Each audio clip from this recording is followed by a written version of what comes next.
off by telling our listeners a little bit about the show and how it all came together?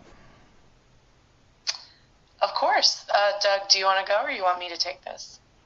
Why don't you, Melissa, start with your background through improv, and then I can talk about improv Survivor specifically.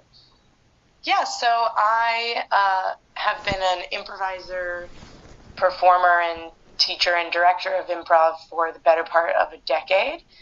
And I am specifically really interested in genre improv. So I direct Completely Improvised Potter, which is a show that performs most comedy festivals. And I'm a longtime member of the Improvised Shakespeare Troupe here in Melbourne. And during lockdown, my partner, Douglas, and I spent a lot of time, like a lot of people, watching reality TV. And we started thinking a lot about Survivor. Doug, you want to take it? So I'm not even an improv or a comedy person, but I'm a professional game designer. Okay. And so we kind of realized that this was like kind of perfectly at the intersection of our interests. So Melissa's genre prov and comedy background, and then us just watching a million seasons of Survivor and thinking, actually, this would be a really good structure for an improv comedy show as well. So Mel, where did your interest in improv come from? Was there something about improv that just drew you to it? You know, I graduated my undergrad and knew I wanted to be a writer, and I've always been doing writing. And then a friend of mine was like, hey, I took an improv class, and everyone in that class reminded me of you. Which I don't think is a compliment, by the way. So I took the class, and, the rest is history. It just was a space where all my loves combined: performing, creating, words plus performance plus making crap up on the spot. And Doug, I have to ask, there are so many reality television shows out there, and I didn't realize how many there were until recently. Oh, yeah. One of the streaming platforms I signed up for gave me a whole bunch of free other channels, and one of them is a reality television channel, and there's stuff on there from the Czech Republic everywhere. What drew you to Survivor? What do you like about Survivor over the other reality shows? Yeah, good question. I think reality TV is like not even that coherent of a genre. Like, I think it's this umbrella that actually refers to a lot of really different stuff. So I think not people who don't watch this stuff don't realize Survivor is really, really different than, let's say, Real Housewives or The Bachelor. And I don't mean that one is better than the other, but I'm specifically interested in the more gamey, almost like the more sport end of it. So yeah, obviously on Survivor you learn about these big personalities and the villains and the heroes and whatever, but at its core, it is a voting game, right? About social strategy and trying to, because every episode you do a vote and you eliminate someone. So you kind of, it is such a game at its core. And so as someone who loves playing games and making games, it's the kind of like raw game design part of Survivor that's really interesting to me, as opposed to some of the other reality TV shows that have gamey elements but are ultimately more about the characters than they are the kind of sport of it all. Yeah, I love that you brought that up, because one of the things, of course, they say with Survivor, it's all about outwit and outplay. And I remember there was an incident, probably would have been a decade ago in American Survivor, where a guy said that if his grandmother didn't come to visit on the day that the visitors came, it meant that she would have passed away. And he got the sympathy vote from then on, and then they found out at the end that his grandmother hadn't died. Is that the kind of thing that you both find really interesting with Survivor, that people will go to those lengths? Oh man, that is an iconic Survivor moment. That is the Johnny Fairplay move. That's right. Season 7? Doug, was that season 7? Yeah, it is, yeah. I think we really enjoyed those antics. At least I'll speak for myself. I did. Even if Johnny Fairplay himself is not the most palatable of people, he's a little, sexist and awful. But yeah, personally, I really enjoy these large characters who are willing to stop at nothing to win. As Americans, we're quite competitive. We really love all sorts of like competitive gameplay, and we spent most of our lockdown, when not watching Survivor, playing a lot of like online reality games. Yep. So, yeah, I know I appreciate that bit. Doug, yeah, that Johnny Fairplay moment is really funny, and I would actually say I think Survivor is at its best when it's really funny. There's a couple of kind of classic these like humor moments where the strategy intersects with the humor and the character moments. So instead of one or the other, you're getting both at the same time. Yeah. So it's like having your cake and eating it too, kind of, from my perspective. So yeah, that's the Johnny Fairplay example is the perfect example. So Mel, tell us a little bit about how you've brought all of this together to create the show. How do you take something like Survivor and then put improv into it to make it a show that you can bring to the stage? Well, it starts with an incredibly talented cast, which I feel very lucky to have gotten. And, most of them are diehard Survivor fans. So it was sort of like that base was already there. And from there, Doug and I just had a lot of conversations about how we wanted to structure this.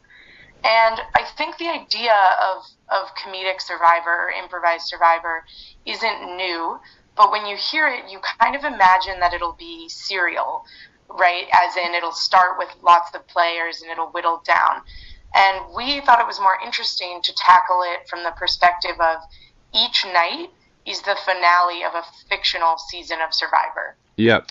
So, so it's, you don't have to attend all 10 shows at Comedy Festival for it to make sense. Each night is a different season's culmination. And that way we're really leaning into the improvisable bits, right, where they can provide all the drama from the season that didn't actually happen, but they get to make up and interweave into their voting and their strategies.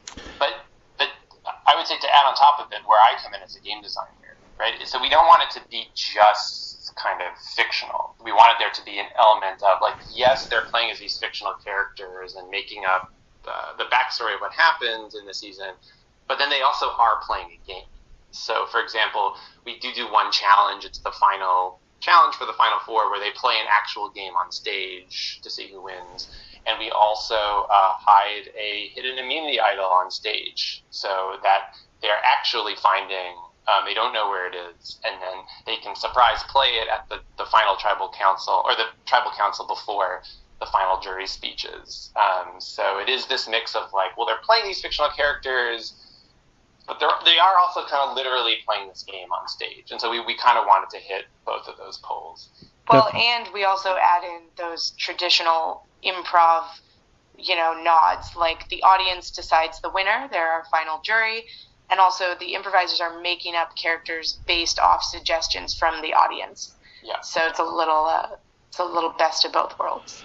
So, Doug, without giving away too much of the magic that you've created and ruining the surprise for people, tell us a little bit about how you went about creating the games for this, and what kind of discussions did you and Mel have when you were putting all that together?